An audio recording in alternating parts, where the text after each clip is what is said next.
All right, so here we are with Sam Odrowski, and Sam is the regional editor of the Orangeville Citizen and Shelburne Free Press, and now the New Tecumseth Times as well. So adding to your repertoire, Sam, you've been a reporter at the grassroots level for several years now. In terms of covering municipal government, what are some of the things you look for with respect to working with communication staff at the municipal level? I'd say the most important thing is getting, information back in a timely fashion. Like, by the time, if I reach out in a few days in advance, trying to get the information in time for my deadlines before I go to print at the newspapers. That's one of the big things to kind of, one of the big factors in having a successful, being able to put the story out. And then a lot of the relationship is they send press releases to me, and then I disseminate the press release and, reach out for an interviewer to get more information. So or if I need a little stat or a figure for a story about the town or about the municipal government, reaching out and getting those types of things. Mm-hmm. And you do cover a lot of politics. What is that like? And have you seen that? I mean, politics influences everything, of course. What is that process like? Well, when I'm covering, like, for example, the upcoming municipal election, it's a lot of reaching out to the candidates and making sure we try to be as fair with giving everyone an equal amount of coverage and getting their main platform and campaign points across. When they're actually elected to the council chambers, when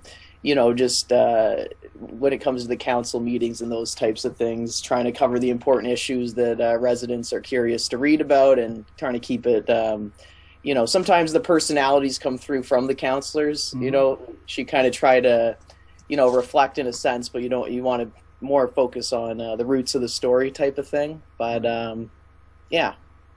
I get the sense, basic community issues. I live in a reasonably small community, Whitby, of course, east of Toronto, and you find that community issues often are very politicized. What effect does this politicization have on the perception that people have of their local government?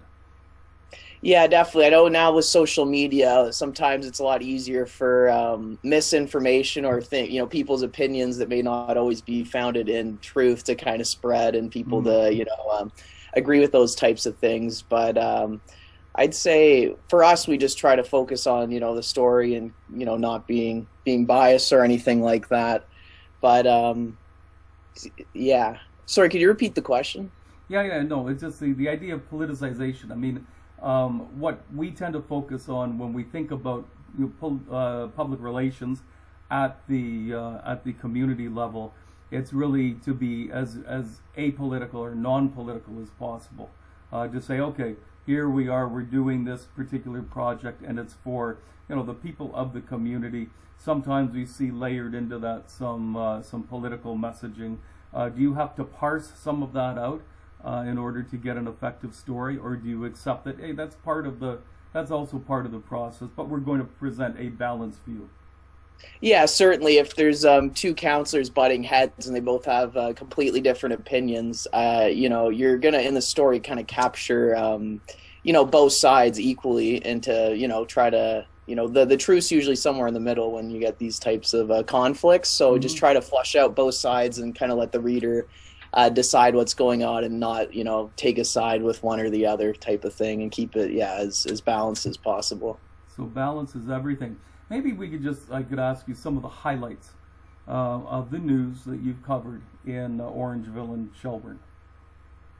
Definitely. Well, it's a lot of community events, and recently one of the big ones that's coming up actually in a couple of days is the Orange Shirt Walk for the residential school survivors and victims. That's kind of become a big, in the past couple of years, ever since the Kamloops discovery of the unmarked graves, has kind of become a big, years before that took place, it was always a smaller walk, and in the past, last year it grew to like hundreds of people, which is pretty big for community walks and that type of thing. So that's one of the bigger issues and kind of reaching out to the Indigenous community there.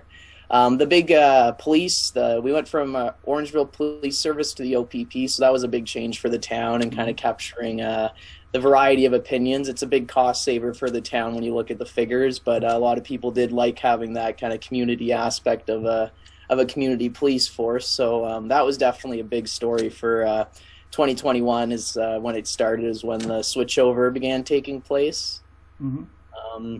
I mean, COVID was obviously a big focus for the past 2 years of reporting on, the numbers and the various restrictions and whatnot. Definitely a point of focus there. Yeah, I'd say those are the three kind of bigger issues that come to mind when I think of we're also a relatively small town here in Orangeville, a bit smaller than Whitby, about 30,000 people. So, it's a lot of community stuff. Yeah, very much community focused. And I was looking up the numbers. Yeah, you're going to be working in an area of more than 50,000 people now, I guess, when you add in New Tecumseth. What do citizens expect of their local government and by extension of their local media in terms of covering stories? Definitely clarity on issues. Like if, for example, we have a pool replacement going on, they're replacing the Alder Street pool at the Alder Recreation Center. And there's many issues with it being delayed several times due to structural issues once they tore it all out, and supply chain issues with getting the steel and the contractors and all that. So as residents, you hear a new pool's coming for a certain date, and then it isn't there. Obviously they expect to have some sort of communication from the government or from the media explaining why. So definitely kind of providing clarity to the community on certain issues when things don't get done in a timely fashion, or if there's a new grand opening of something, or the town's replacing the fire hall or something like that, letting everybody know what's going on there. So I think our main job is just trying to let people know what's going on behind the scenes within the town and when to expect certain things, and explaining if a development's coming, when it'll happen, how many people, that type of thing. Right. And you have a strong social media presence as well. I've seen your website. So you put out the news on the regular paper and also on your website. How important is social media now to traditional media outlets? It's definitely become a bigger and bigger way of getting news to people quickly, like immediately when something's breaking that day. Because we're a weekly newspaper, we come out once every Thursday. So if something happens on Friday, you're still gonna have to wait a week to get that breaking news out to all the people, in the physical paper. So it's definitely a timeliness thing of getting it out, a bit of self-promotion, just putting out your good work and then directing people to the website or to the media organization. With us, we are more focused on the paper product because that's what drives all of our revenue, is the advertisements in the paper, and the advertisers, they don't really get, exposure when people go online as much. So we do still try, like the physical paper is definitely our main product, but we do try to use online where possible to kind of complement what we already do. Right. And you write from up to 10 stories a week, I understand, on a variety of local topics. You covered some of those.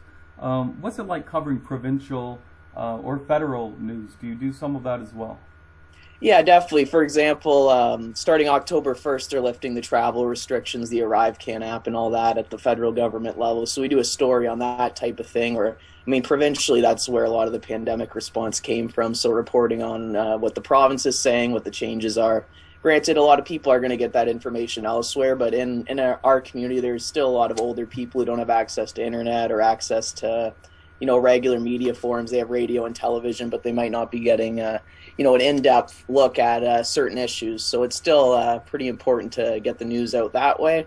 But provincially, like we just did also have a lot in June, the provincial elections. That was a big point of focus for the paper, of interviewing the candidates, covering the debates, all that type of thing. And a lot of funding announcements come from the provincial and federal government. So we end up, putting a lot of different provincial or federal news in that way that has a local angle, because, they're either funding a new community center or a new long-term care home, or there's different funding announcements where we're kind of using quotes from the province or stuff from the province, but kind of making it, localizing it as well. Yeah, so it's local, it's about clarity, it's about getting the story right.